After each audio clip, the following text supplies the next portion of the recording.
Welcome all sports fans, YouTubers, Facebookers all across the nation, sports fans all across the nation, social media all across the nation. Uneducated Network presents Uneducated Sports Talk. I'm your host, Carlos Clayton, and today we have some good news going on. But first, I just came back from doing an episode with Brian Wilkinson. He's the host of Based on Balls, which is sponsored by Uneducated Network as well. So please like and subscribe to Uneducated Network, where we have my show, Uneducated Sports Talk, Brian Wilkinson show, Based on Balls. We have all kind of shows going on, man. So please check that out. So You Think You Know Sports, hosted by Craig Jones. I'm just scoop a little bit.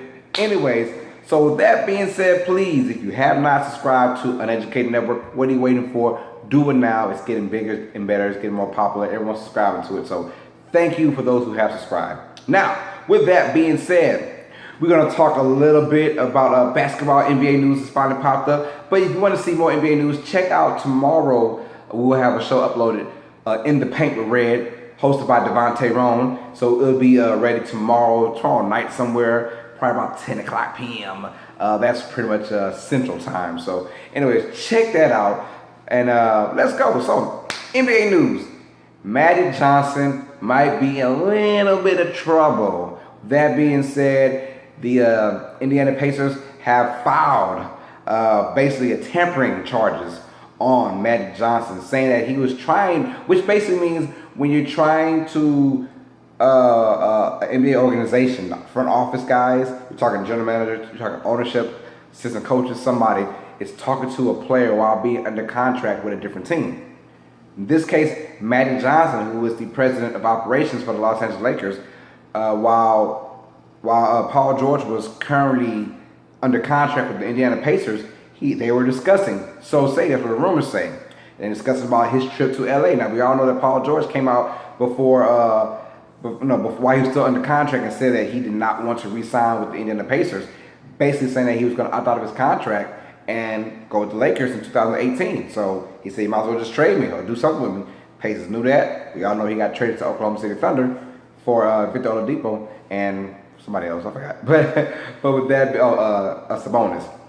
But with that being said, they might be in trouble, and I'm talking to the Lakers, because if you do that and you do get caught, I don't know if the rumors are true or not. The NBA is having an investigation. The Lakers are ready for it. They got their attorneys ready for them. The NBA is going to find out if this is true or not. And let's say it is true. If it is true, this is what happened to the Lakers. So the Lakers one big news, they cannot trade for him this year. So it's kind of bad for Oklahoma City if the Thunder do have a bad year with Paul George and Russell Westbrook and it's not working out. I don't know a scenario where it wouldn't work out to their favor. Let's say it doesn't work out and they want to trade Paul George in the middle of the season to a team. Well, the Lakers cannot get him. They can't trade him. The Lakers can get him after the offseason, which the Lakers are trying to do anyways, so they're not worried about that. But the Thunder cannot trade him to the Lakers for this year. Now, if they do get caught, what else can happen is they can lose up to $5 million. And here's the bad part. They can get draft picks taken away. And the Lakers, if they can't get LeBron James, you can't get Paul George, you're going to need draft picks, to keep going on. So that can really, really hurt them. If Paul George does not say the Thunder do have a great year and Paul George wants to stay with Oklahoma City and, do that, well, the Lakers are going to need draft picks. And if those draft picks are taken away, now I don't know how many draft picks will be taken away. Is it a first round or 2 first rounders? But they're going to need to build around Lonzo Ball. And Magic Johnson has to be careful. We understand that you're a global icon when it comes down to the NBA, and you like to meet and greet with NBA players, but you got to understand you're now in a position to where you cannot do that and tamper guys to come on your team just because who you are. You have to realize now you're a part of management. You're president of the Lakers. You can't just go on there and say, come on my team, we'll hook you up. That kind of stuff. No, it can't happen for Magic Johnson. So the Lakers have come out and said there's nothing wrong, nothing like that happened. The Pacers are a bunch of they're BSing us. We should find out. This will be very interesting when it comes down to Paul George, because if the Thunder are struggling, they're going to want to trade Paul George to get something out of him, and we'll see. So that being said, tell me how you feel about this. Do you think that Magic Johnson is actually tampering, with Paul George while he was under contract. Let me know about that. But let's get to our 32 for 32. I do apologize. I missed yesterday. I had a lot of things come up. But today we're doing two teams again, once again. We're going to start off with the Minnesota Vikings. They ended the season 8-8. Mike Zimmer is their head coach, and here we go. So they started off last year hot. They're sponsored by their defense. They rallied by their defense. They started off 5-1, and you figured the Vikings would have some sort of control at the destiny at 5-1. And at that time, the Packers were struggling, so they were taking advantage. But then after that, things went vice versa. They basically ended the season 3-7, and tough times for the Vikings. Their problem is their offense was so horrible. When I was playing fantasy last year, I didn't care what defense was against the Vikings. I chose that defense. I was getting the Lions. I was getting, just pool defenses because I knew that they would take care of the Vikings at least. So that being said, Mike Zimmer has a task on hand. Quarterback Sam Bradford, for right now, is the starting quarterback for the Minnesota Vikings. But we all know how he is, and he's very inept when it comes down to being a game changer. Yes, they have pieces, but the problem was, besides Sam Bradford, he struggled because there was no running game. No running game. Adrian Peterson goes down for the year, and they try and plug in a few guys here and there, but the running game struggles. They struggled the whole entire time. So, Sam Bradford is starter, but Teddy Bridgewater is still coming off of that knee injury, so you never know. I'll tell you this, be careful, because if the Vikings start off slow, you can see Teddy Bridgewater there before maybe week 5, week 6. That way he can really be fully healthy coming off his knee injury. Now, if they are hot, Sam Bradford can stay the quarterback, and then the good news is you can let Teddy Bridgewater heal for a longer time, to where maybe if things go right, Teddy Bridgewater could be your starting quarterback for next year, the 2018-19 season. And then we'll find out. But Sam Bradford has to be the guy. I think he has enough weapons on the outside. I really, really do. You're talking Stephon Diggs. Now, if Laquan Treadwell can just be the man we all thought he would be out of Ole Miss, then they will be fine. But he has not found his niche so far as he's been in the NFL. And Adam Thielen, who's a very surprising player. Thielen, he balled off the last probably 5-6 weeks of the season. He was became the number one, even though he's not a number one wide receiver for any team but maybe the Vikings. But Stephon Diggs is going to have to be the person that carries them. But they added, what did they add? They added, Latavius Murray, excuse me. Yeah, Latavius Murray from the Raiders. They got him, and he's going to be their number one back. But of course, we have Dalvin Cook, who was drafted as well. Not as well, but he was drafted to be kind of like that escape back, that number 2 back who can come in and take care of business. I think he'll have a big year. He dropped so far to number 2 because of off-the-field issues, but we'll get into that in just a second. But we all know this team is anchored by their defense, but a defense can only do so much. It came down to a point where somewhere weeks 10 through like 13, the Vikings were just horrible on offense, and they couldn't do anything. Your running game is suffering horribly. I think they averaged like 2.7 yards per carry as a team.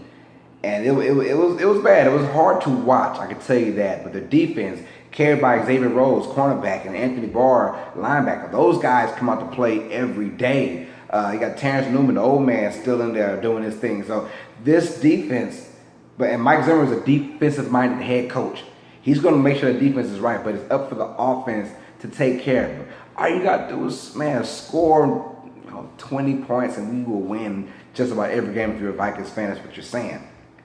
I do like the fact that they did address their needs in running back. So you go ahead and get Latavius Murray. And then now, let's go with the draft picks. They didn't have a first-round pick, but they had a round 2 pick. They got Dalvin Cook, the running back from Florida State. And I thought he's gonna be an excellent back in my opinion. He could do it all. I think he's a 3-down back. He can pass catch with the best of them. If he stays healthy and stays upright, I see him doing well. And then round 3, they got Pat Eflin, who was the guard, and they boosted up their line because they need blocking to keep Sam Bradford upright, and then you need a running back who's going to make plays happen, because when Adrian Peterson was down, their whole season went down. It felt like it. And they still won a lot of games without Adrian Peterson in the beginning. 5-1 when you start off that hot, you got to continue it. You can't go on a 3-7 slide. That's bad. That's pretty bad, man. So I do think that the Vikings are on an uphill climb, and they were 8-8 last year. This year, I believe that their offense got a little better.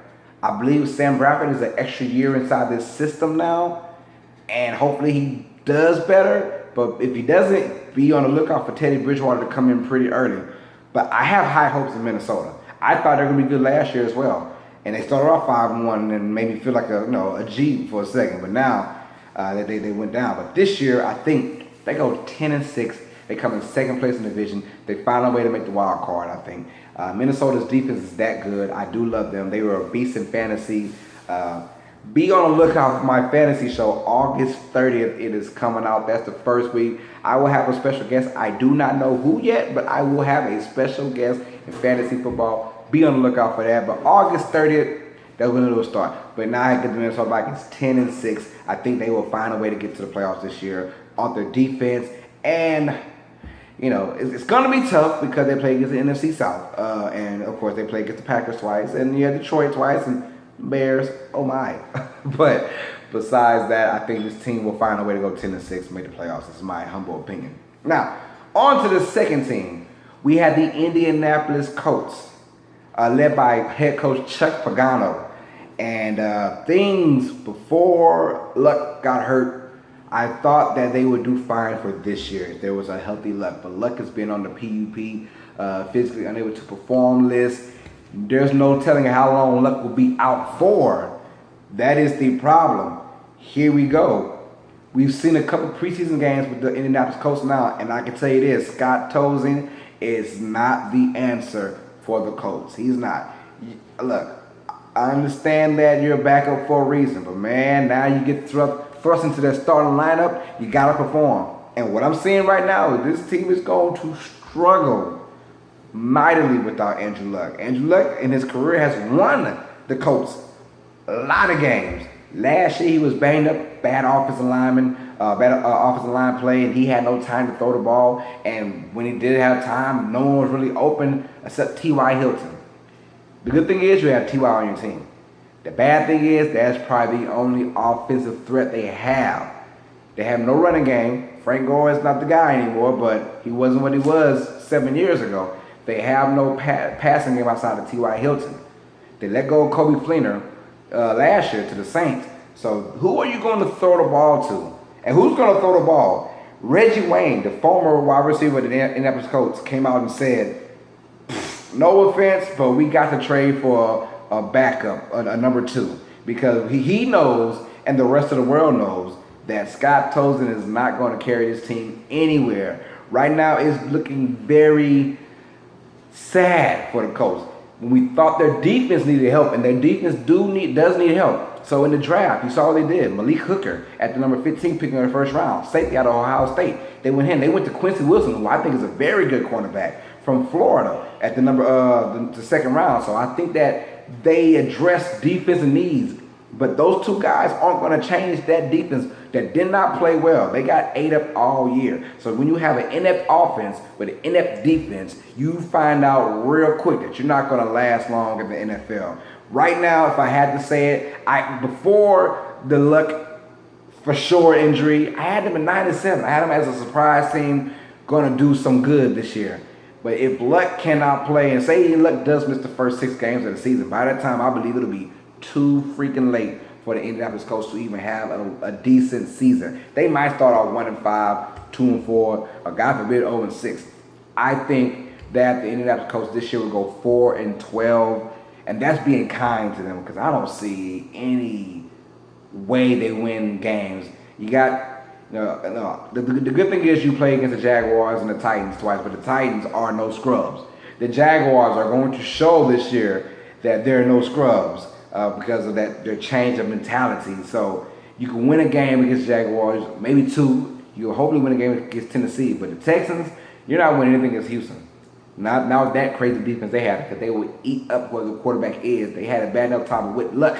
Now you're adding Scott Tozen or whoever it may be, because he might not be the starter. They might actually go ahead and get another quarterback on the streets right now. Hey, can I get a Colin Kaepernick, right? But I could be wrong about that. You know how society is playing these days. But they're going to need some help. And Reggie Wayne was probably hitting on the head. He's probably saying himself, let's go get Kaepernick, because we're going to need all kind of help. So, that being said, having them at 4-12, good luck to the Indianapolis Colts. That's our show for today. I want to thank those who have subscribed to the network. Thanks to those who are watching this, liking it, loving it. Check us out, man. I don't know who the next team is. I do. The Washington Redskins will be the next team we talk about. I believe they went 8-7-1. So yeah, they're the next team we will talk about in our 32 for 32. I'm loving it. I'm having a blast now. Tell me how you feel if you're a Vikings fan. Do you guys think that you feeling like me? Will you guys go 10-6 or better with this defense and a little revamped offense, or will they stay 8-8, something like that, subpar? And if you're a Colts fan, do you think you need a backup or another quarterback besides Scott Tozen? Let me know your comments. Comment down below. Like, subscribe. Check me out on Facebook. My name is Carlos Clayton. I'm from Lake Charles, Louisiana, if that helps. Check me out on Twitter at Carlos Clayton _. I repeat, at Carlos Clayton _. Uneducated Network presents Uneducated Sports Talk, and I'm your host, Carlos Clayton. And as always, sports fans, you know what it is. Stay smart, stay uneducated. Peace.